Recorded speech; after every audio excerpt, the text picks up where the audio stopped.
बच्चों, मैं Manilata Pacharaut, assistant professor Sanskrit, government girls college Bundi से आज आपका हार्दिक स्वागत करती हूँ। आज के वीडियो में हम कुमार संभवम महाकाव्य के पंचम सर्ग के 68वें श्लोक का अध्ययन करेंगे। इस श्लोक में जो पार्वती है वो शमशान भूमि में शिव के साथ किस प्रकार निवास कर सकेगी, इसी प्रकार के प्रश्न पूछता हुआ ब्रह्मचारी पार्वती जी से कहता है। श्लोक देखिए। चतुष्क पुष्प प्रकरावकीर्णयो परो अपि कुनाम तवानु मन्यते अलक्त कांकणी पदानि पादयो विकीर्ण केशासु परते भूमिषु। चतुष्क पुष्प प्रकर अर्थात चतुष्कोण, वो जो आंगन है ये आंगन का विशेषण है। तो चतुष्क पुष्प प्रकर चतुष्कोण आंगन में पुष्पों पर रखे हुए जो अवकीर्णयो अर्थात रखे चतुष्कोण आंगन में रखे हुए तब पादयो अर्थात तुम्हारे पैरों के चतुष्क पुष्प प्रकराव अवकीर्णयो चतुष्कोण आंगन में पुष्पों पर रखे हुए परोअपि अर्थात पढ़ने की को नाम तब अनुमन्यते, कौन तुम्हारा अनुमति दे सकता है। अलक्त कांक्षाणी पदानि पादयो, अलक्त कांक्षाणी यानी लाक्षा रस से रंजित, पादयो यानी पैरों के, विकीर्ण केशासु अर्थात बिखरे हुए बालों से युक्त, परेत भूमिषु, परेत भूमि कहते हैं शमशान भूमि से।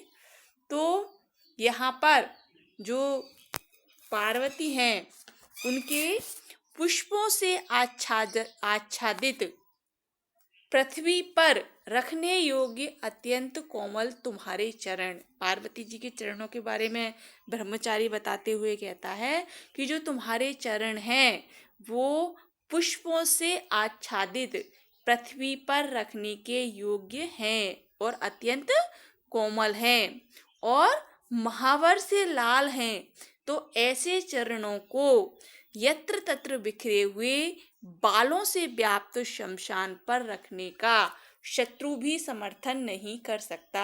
अर्थात शत्रु के हृदय में भी करुणा व्याप्त हो जाती है, वो भी ये नहीं चाहता कि आप जैसी सुकुमार कन्या के जो पैर हैं वो शमशान की भूमि में पड़े। अगर पार्वती ने शिव से शादी की तो उसे शमशान में रहना होगा, और क्योंकि शिव जी का जो वास है वो शमशान है, इसलिए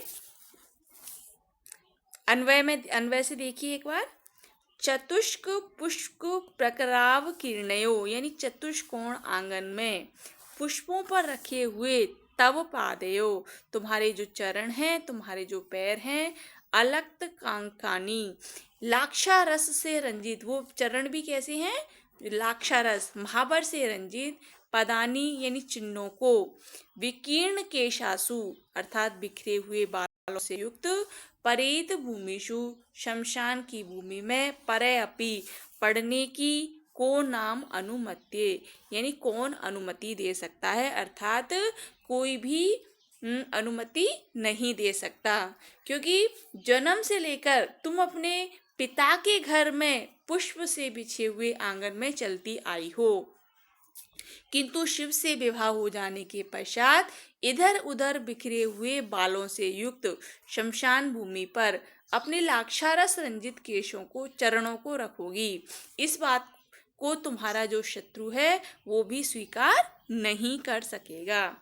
एक बार फिर से देखिए। चतुष्क पुष्प प्रकराव कीर्णयो चतुष्कोण आंगन में पुष्पों पर रखे हुए परोअपि को नाम तवानुमन्यते यानी तुम्हारे जो चतुष्कोण आंगन पर पृथ्वी पर रखने योग्य तुम्हारे जो कोमल के चरण हैं वो परो अपि को नाम तवानु मन्यते, कोई दूसरा व्यक्ति भी और इस प्रकार की अनुमति नहीं दे सकता।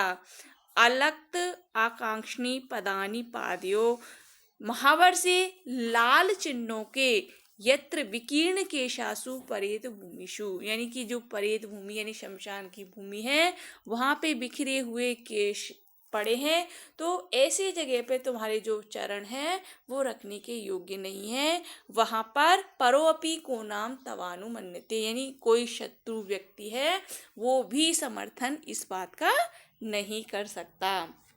यहाँ पर पर्यायोक्ति अलंकार है जिसका साहित्य दर्पण में लक्षण है पर्यायोक्तम यदा भंग्या गम्येव अभिधीयते। संस्कृत व्याख्या देखिए, अन्वय से शब्द उठाएंगे।